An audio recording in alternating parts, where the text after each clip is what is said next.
You ever see 6 patrol cars pull into a man's driveway for no reason at all? That's exactly what happened on a quiet Tuesday morning in rural Indiana, and the man they came for, a 64-year-old retired Army sergeant named Thomas Granger, who hadn't broken a single law but was about to be treated like a criminal in his own front yard. What none of those officers knew, and what they'd soon find out the hard way, was that Thomas wasn't alone, because inside that modest farmhouse were 2 of the most elite dogs the US military ever trained. And when they stepped outside, everything changed. For years, Thomas had lived a quiet life far from the noise of the world, a man who'd seen too much overseas and asked for very little in return. He owned a few acres of land where he raised chickens, tended a vegetable patch, and spent his days with his 2 dogs, Rex and Ghost. Anyone who knew him, and there weren't many, would describe him as private, polite, and deeply disciplined. Every morning at dawn, like clockwork, he'd walk the perimeter of his property with the dogs at his side, both wearing their worn but functional service harnesses, every movement measured, every glance purposeful. It wasn't just a habit, it was muscle memory from a life spent serving, one where you never really let your guard down, even in peace. But not everyone saw it that way. In town, whispers had started. Who was the old guy with the big dogs? Why was he always training them?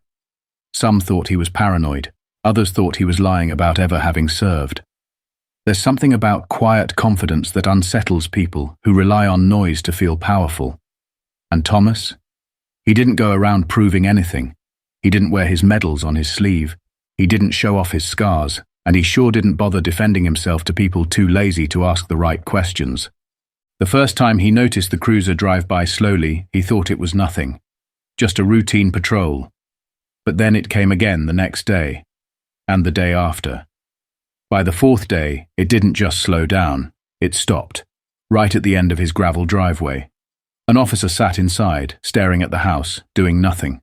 No clipboard, no radar, just watching. Thomas stood on his porch that morning, cup of coffee in hand, saying nothing, just watching back. That's how it began. No charges, no calls, no complaints, just a growing sense that someone wanted him to feel nervous in his own home. What they didn't know was that Thomas had learned to face fear a long time ago, with a calm that comes from surviving situations most people couldn't imagine.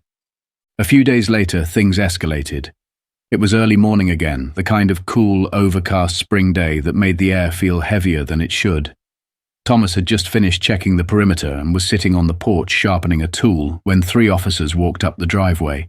They didn't bother to knock. The lead one, young and cocky, called out, "Hey there, General, got a minute?" Thomas stood slowly, wiping his hands on a rag, and replied evenly, "It's Sergeant, actually, and sure, if this is official, I assume you've got paperwork." The officer grinned like he was trying to win an argument he hadn't started. "Oh, we don't need a warrant to talk, do we? Just heard you've been saying you served. Figured we'd come check that out. You know, make sure there's no stolen valor happening." That sentence hung in the air longer than it should have. Thomas didn't answer right away. He looked from one officer to the next, not angry, just disappointed. They weren't here to ask, they were here to mock. "You think I'm faking my service?" he asked, more curious than offended. One of the other officers laughed. "Come on, man, you're living out here with 2 dogs in matching harnesses, doing drills like it's Fort Bragg. What unit were you with again? Dog Whisperer Division?" The others chuckled like it was the funniest thing they'd heard all week. Thomas could have pulled out his DD-214, his discharge papers, or the faded photo of him and Rex taken 10 years ago outside a bombed-out village. He could have explained how both dogs were retired military K9S with multiple tours under their belts. He could have listed every mission, every life saved, every scar earned. But instead, he said nothing, just stared at the badge numbers on their chests and let them talk. Because sometimes the more a person runs their mouth, the more they reveal exactly who they are. After a few more half-hearted jabs about how old-timers love to pretend they were heroes, the officers left. No questions, no citations, no real reason for being there at all, just a cloud of disrespect lingering in the air. That night, Thomas didn't sleep much. He sat on the porch under the stars, Ghost resting his head on his knee, Rex stretched out beside him, always alert. He didn't say it aloud, but the message was clear. If they came back, he'd be ready. Not with violence, not with anger, but with the truth and the kind of presence that can't be faked. Because when you've lived through war and made it home, you don't have anything to prove. But sometimes you still have to remind people why you should be respected. 3 days later, the gravel trembled. It was just after sunrise when Thomas heard it, the low hum of tires crunching through loose stone, a sound too deliberate to mistake for a passing neighbor or a delivery truck. He stepped out onto his porch, coffee in hand, and saw not one, not two, but 6 police vehicles turning onto his property like they owned it. Uniforms stepped out in sync, hands hovering near their hips, eyes scanning as if they were about to breach a compound, not visit a retired army sergeant's farmhouse. For a brief moment, it almost felt familiar. The coordination, the overconfidence, the silent communication. Except these weren't soldiers clearing a hostile zone. These were local cops rolling up on a man who hadn't broken a single law, a man who'd bled overseas so they could wear those uniforms with pride. The lead officer was back, the same one who'd mocked Thomas days earlier, but now with reinforcements, walking with the swagger of someone who expected obedience, not questions. Thomas remained still, watching, measuring. It wasn't fear that settled in his chest. It was calculation. When you've spent decades in war zones, you learn to assess threat levels faster than most people read headlines. These men weren't here to talk, they were here to provoke. The officer called out as he approached, voice laced with faux authority. "Morning, Mr. Granger. We've got some serious concerns about your property. Got reports of strange activity, maybe even illegal dog training." Thomas raised an eyebrow, calm as ever. "Illegal how?" The officer didn't answer directly. Instead, he smirked, turned to his team, and nodded toward the shed and barn. "Boys, have a look around. Let's see what our war hero's hiding." That phrase, war hero, wasn't said with respect. It was a jab, a dismissal wrapped in sarcasm, the kind of thing people say when they want to discredit you while pretending they haven't. Thomas took a step forward. "I don't consent to a search. You're on private property, and you have no warrant." The lead officer's smirk widened. "Probable cause," he said, like it was a magic phrase. "You've got military-grade dogs running drills in plain sight. Town's been talking. We just want to make sure you're not preparing for something unneighborly." 2 of the officers were already moving, one toward the shed, another towards the small greenhouse Thomas built with his own hands last spring. A third brushed past the porch without a word, eyes scanning the windows as if expecting someone to come running out with a weapon.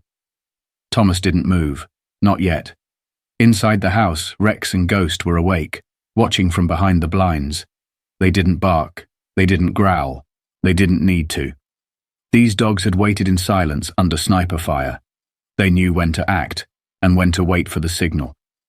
As the officers poked around without permission, Thomas's calm never cracked.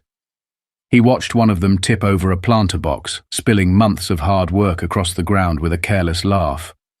Another yanked open the shed door, ignoring the padlock that had been sliced clean off, as if it was already done before he even got there.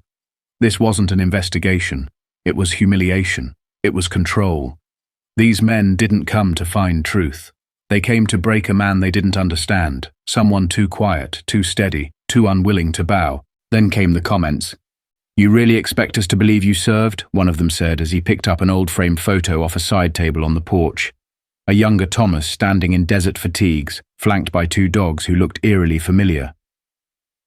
"This looks photoshopped," he laughed, showing it to the others. "You got this off Google?" Another chimed in. "Probably found those dogs on Craigslist and bought the vests online." Thomas didn't respond, but his hands curled slightly at his sides. Not in anger, but in restraint. Because what they were doing, mocking a man's service, defiling his home, ignoring every protocol, wasn't just unlawful, it was personal. And it wasn't about dogs or drills or permits, it was about control. They wanted to remind him that out here, it wasn't rank or honor that determined power. It was badge and numbers. That was their mistake. They assumed silence meant submission. But Thomas hadn't survived IEDs, ambushes, and bureaucratic betrayals just to fold to small-town bullies in uniform. He had faced enemies with real weapons, real power, and real hate, and he knew that restraint, used correctly, was stronger than any show of force. So he waited, watched, and let them keep talking, keep laughing, keep trespassing, all while the security system quietly logged every move, every word, every false step. Then the lead officer got too close. He stepped up onto the porch, inches from Thomas, sneering. "You think that flag on your porch makes you special? Think claiming you served gives you a free pass?" His voice dropped to a hiss, just audible enough to sting. "You're nothing but an old man with a couple of mutts playing soldier. And this little act of yours ends today." And that's when Thomas tapped his leg twice. Just twice. Inside the house, Rex and Ghost straightened like shadows waking up. Silent, focused, ready. The door hadn't even opened yet, but the moment had already shifted. The atmosphere, tense before, now felt wired. Like the air itself was waiting for something. The officer noticed the shift too, a flicker of confusion crossing his face. Thomas said nothing. Not yet. But the next 5 seconds would change everything. The sound of the door opening was almost imperceptible, but in that moment it cut through the morning like a thunderclap.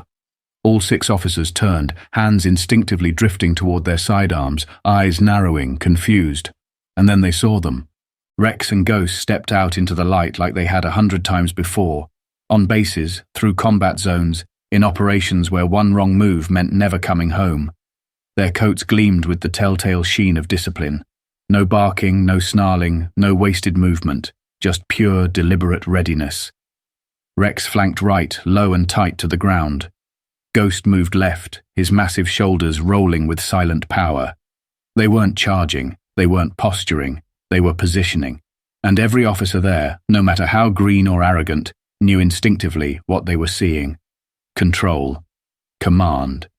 Lethality on a leash. The lead officer took one slow step back, just a fraction. Enough for Thomas to notice, enough for Ghost to adjust slightly in response, eyes locked forward. The dogs weren't just trained to protect, they were trained to assess.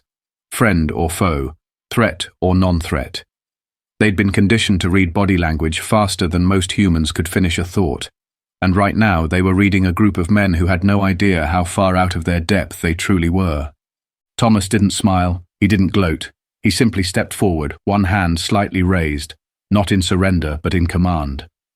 "Hold position," he said, voice steady as stone. Instantly the dogs halted mid-step. Not a single paw moved. They didn't sit, they didn't relax. They just froze, locked in like statues sculpted from tension and will. The kind of stillness that only comes from trust built in war zones, from thousands of hours of training under conditions most people wouldn't survive, let alone endure. One of the younger officers, clearly rattled, whispered, "What the hell kind of dogs are those?" His partner responded under his breath, I think those are military. Like, actual, spec ops trained." The shift in the air was palpable. The cockiness was gone. In its place was hesitation, doubt, even fear. Because once you've seen what working dogs like these can do, you don't underestimate them again. And if you haven't seen it, your instincts still scream at you to back away. The lead officer tried to recover, puffing out his chest. "You need to get those animals under control, right now." His voice lacked the edge it had just moments ago. It didn't go unnoticed. Thomas looked him straight in the eyes. "They are under control, more than you are." No yelling, no threat, just fact. The kind that doesn't need to be shouted to be heard. Behind the wall of forced bravado, the truth was setting in. These weren't mutts trained to fetch. These were war assets. Federal property at one time. Dogs with more tactical experience than most of these men combined. Ghost had taken down armed insurgents in the dead of night. Rex had once cleared a booby-trapped alleyway that saved an entire unit from walking into death. They weren't just Thomas's pets. They were his partners, his brothers, and now his guardians. Thomas stood tall, his body easing into a posture no one could mistake. Command stance, shoulders square, back straight, hands calm but ready. "You came onto my property without a warrant," he said, voice slow and measured, each word weighted like a gavel. "You mocked my service, you trespassed, you destroyed my property, and now you're standing in front of 2 military working dogs, wondering if today's the day you learn what real consequences look like." None of the officers responded. One of them stepped slightly behind his cruiser, as if that half door of metal could protect him from whatever came next. Another subtly slid his hand off his holster. The rookie, who hadn't said a word until now, broke the silence. "Sir," he said quietly, addressing Thomas for the first time with a level of respect missing until now. Are they going to attack?"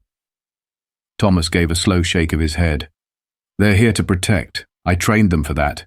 But if anyone here makes another wrong move, they will finish what I started. And they won't miss." The implications settled like a stone dropped in still water. For the first time that morning, the officers weren't in control. Their numbers meant nothing. Their badges, their bluster, the weight of their department, all of it crumbled under the gravity of one man who refused to be intimidated, and two dogs who didn't need to growl to make a point. It wasn't aggression they were facing. It was precision. They hadn't walked into a veteran's yard. They'd walked into a combat-trained perimeter. And now they were frozen, not because of violence, but because of discipline. Thomas took one step forward, and the dogs mirrored him in unison, like shadows responding to light. Rex and Ghost didn't just obey, they anticipated. It was a performance honed through fire. One built not on commands, but on trust so complete it bordered on telepathy. Every breath Thomas took, they tracked. Every shift in his weight, they mirrored. The officers had never seen anything like it. And for the first time, some of them began to understand exactly who they were dealing with. "You think I'm pretending to be something I'm not," Thomas said, not looking at anyone in particular. "You think an old man in a farmhouse with two dogs is a joke. You spent the last hour trying to tear down something you don't understand. But now you do, and you're scared. Not because of what you've done, but because you finally see what restraint looks like." Silence. Rex sat without command. Ghost remained standing, both of them perfectly still, but utterly dialed in. The balance had shifted entirely. Not with violence, not with threats, but with presence, the kind that can't be bought or faked or bullied into submission.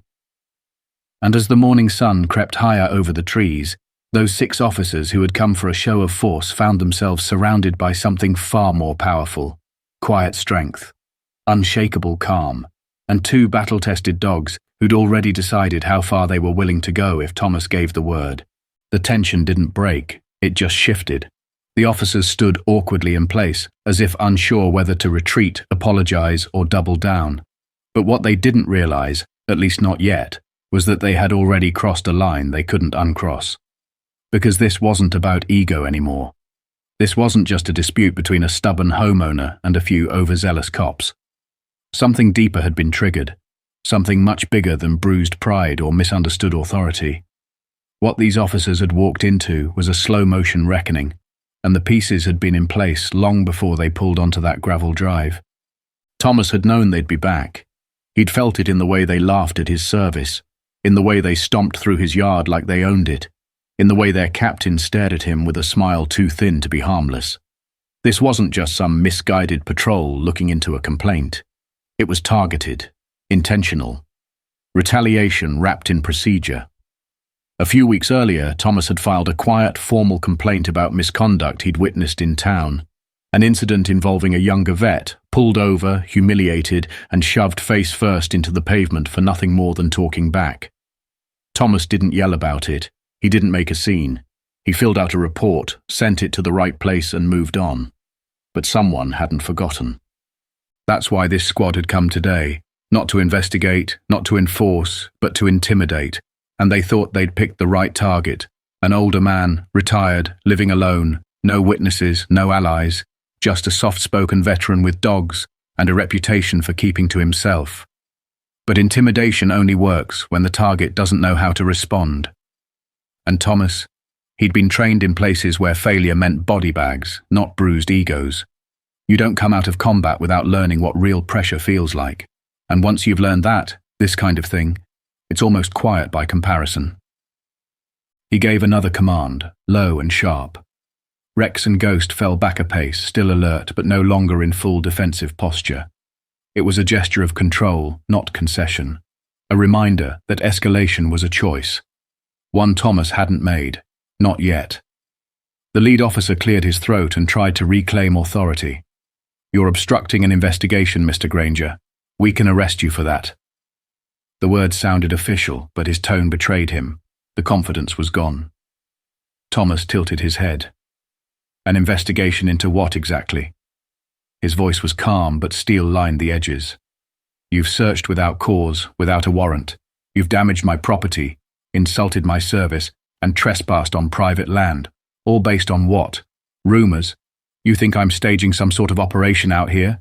That my dogs are part of some criminal scheme? He stepped forward, not aggressively, but with the kind of presence that demands honesty.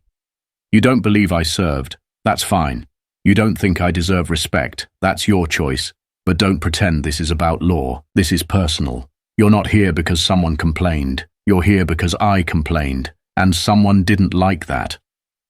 His words hit their mark. The younger officers glanced at each other, unsure whether to keep backing their captain or take a step away from the burning fuse he'd lit. One of them muttered something under his breath, and another looked down at his boots. The only one who didn't flinch was the captain himself, though his jaw had tightened, his fingers tapping restlessly against his duty belt. Thomas folded his arms across his chest. Let me explain something to you. You came here thinking I'd be scared, that I'd fold or beg or lose my temper. But I've buried friends. I've stood in front of explosions and made it out the other side. You think a few men with guns and badges make me blink. You don't understand what you're standing in front of. He motioned to the house behind him, to the two dogs now seated in perfect symmetry like statues carved from duty. This isn't just my home. It's a perimeter. It's secured. It's protected. And everything that's happened here, already recorded, already backed up, already shared. The captain's face flickered, just for a moment. Confusion, then anger, but under that, something more dangerous, calculation. He was re-evaluating. Not the threat, not the legal risk, but the optics. He turned to one of his men, gave a nod. That officer disappeared around the side of the house toward the shed. Thomas's eyes narrowed. He knew the tactic. Misdirection. Send one man to do the real work while the others keep the focus. That's when it clicked. They weren't just harassing him, they were planning something. Thomas stepped backward toward the porch, slow and deliberate, keeping both dogs within arm's reach. He pressed the side of his boot against a small stone laid flat near the front step. It looked like nothing, just part of the landscape, but beneath it was a buried sensor, the kind used in forward operating bases to trigger silent alerts. One tap, that's all it took. 30 seconds later, a signal pinged to 3 locations. 5 miles away in town, a phone vibrated on a diner counter. 10 miles out, another alert buzzed inside a pickup truck parked at a veterans co-op. And in a private office 60 minutes away, Thomas's daughter, a defense attorney with a history of suing law enforcement overreach, got the same message. Perimeter compromised, possible escalation. Back at the house, a silence had settled that was heavy and sharp. The shed door was now open. The officer who had vanished was moving too deliberately to be searching. His hands were out of view, and when he emerged moments later, he gave a subtle nod to the captain. That's when Thomas knew. They'd planted something. His stomach tightened, not from panic, but from disgust. This wasn't just harassment anymore. It was framing, false evidence, and if it worked, it would be his word against theirs. A lone veteran with dogs and a gun safe versus 6 sworn officers with a discovery in the shed. A setup, plain and simple, designed to discredit, to silence, to destroy. The captain took a step forward. "We've found something that concerns us," he said, voice suddenly professional again, the predator slipping back into the mask. "We're going to need you to come with us." Thomas didn't move. "You're making a mistake," he said. The captain tilted his head. "No, sir, you did, when you forgot your place." That was when the first vehicle appeared at the edge of the property. A white SUV, rolling slowly down the long gravel road, then another, and another. Thomas didn't even look. He knew who they were. He didn't need a siren. He didn't need a badge. These were his people, veterans, allies, friends who'd gotten the signal and dropped everything. No weapons, no threats, just presence, the kind of presence that turns the tide. The white SUV didn't stop at the end of the driveway. It kept coming, slow and steady, like it had all the time in the world. Then a second vehicle pulled in behind it. Then a third. Pickup trucks, mostly. American flags on the mirrors, faded unit decals in the rear windows, steel bumpers that had seen dust and time. They parked in a line along the edge of Thomas's property, a quiet wall of silent support. The doors opened, and out stepped men and women who didn't need to say a word to be understood. Some wore old field jackets, one had a prosthetic leg, another walked with a cane but moved like he still remembered every step of Ranger School. These weren't protesters, they weren't armed, they weren't even angry. They just stood there, still and steady, like sentinels, the kind who knew what it meant to stand for something and what it meant to be counted on. Thomas didn't look surprised. He had trained with most of them, deployed with a few, and even the ones who hadn't served with him personally knew the code. One of their own had put out a signal. That meant you showed up. No questions, no hesitation. That's just how it worked. The officers on Thomas's lawn shifted. A few glanced over nervously. The illusion of control they'd built with their numbers, their threats, their posturing, it was crumbling fast. Because now they were outnumbered not by force but by presence. These weren't civilians, these were people who had worn uniforms too, who had followed rules of engagement in real war zones, and now they were watching, not moving, not talking, just watching, and it changed everything. The captain tried to act like nothing had changed. He raised his voice louder than before, trying to regain the upper hand. "Mr. Granger," he said, "I'm giving you one final opportunity to comply. We found controlled substances in your shed. If you resist now, you're only making it worse for yourself." But his voice cracked on the last word. He wasn't convincing anyone, not even himself. Thomas turned slightly, facing his house, then gave a low hand signal. Rex and Ghost stood immediately, falling back behind him like shadows folding into place. Then he turned back toward the captain. "Controlled substances," he said flatly. "In a locked shed you opened without a warrant. That you had an officer slip away to access while you distracted me. That's not just unlawful, that's deliberate. You're planting evidence to justify your raid, to silence a complaint, to frame a veteran for something he never touched." He took one slow step forward. Not threatening, just deliberate. "You made a mistake. You thought I was isolated. You thought I was alone. But men like me, we're never alone, because we earned something you'll never understand. Loyalty that doesn't fade. We served so people like you could wear that badge. We bled so you could carry that gun with purpose. But today you used it to threaten, to intimidate. You forgot who the enemy is."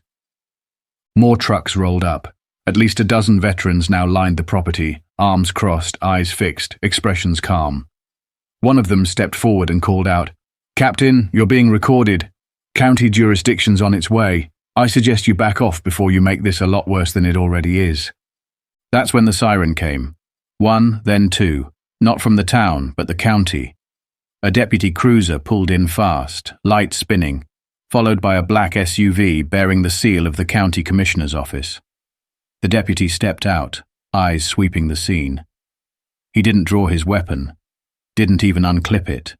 He just walked up to the line between the officers and the veterans and said, "Everyone stay exactly where you are." Then, in front of everyone, he turned to Thomas. "Sir, I received a call about a possible illegal search and seizure on your property. Do you have anything to say before I proceed?" Thomas nodded. "I'd like you to review the security footage first. Everything that happened here, including the search of my shed, has been backed up to an encrypted server. I also have eyewitnesses to the officer entering my shed without consent." The deputy turned to the captain. "You got a warrant, Reynolds?" The captain hesitated. "We were responding to a tip about drug activity. We believed we had probable cause." The deputy narrowed his eyes. "Belief isn't a warrant. You violated protocol. I need you and your team to step back, now." The shift was final, like a current breaking. The officers backed away slowly, their bravado drained. The captain's face turned red, then pale. His eyes flicked toward the shed, then to the cluster of veterans, then to the arriving media van pulling in behind the cruisers. He knew it was over. Not just the raid, but the lie. And as the sun climbed higher over that quiet piece of land, the story changed. What began as a staged takedown of an old soldier became something else entirely, a reminder. A reminder that those who serve don't stop serving just because the war ends. That honor doesn't evaporate with retirement. That truth, even when ignored, still stands. Later, when the officers were ordered to leave and the investigation was opened into the false evidence, Thomas stood quietly on his porch. Rex lay beside him. Ghost sat at attention, eyes always scanning. The veterans who came that morning didn't ask for thanks. They didn't stay for recognition. One by one, they nodded, shook Thomas's hand, and drove off in the same silence they arrived with. Because to them, that was enough. Showing up, being counted, holding the line. And Thomas. He didn't go back inside right away. He stood for a long time, hands resting on the railing, watching the road. Not because he was waiting for trouble, but because he was ready for it. Always had been, always would be. Because some men don't need uniforms to serve. They don't need medals to prove who they are. They just need a moment, the right moment, to remind the world what real strength looks like. Not loud, not violent, just unshakable. And when it shows up, the world takes notice.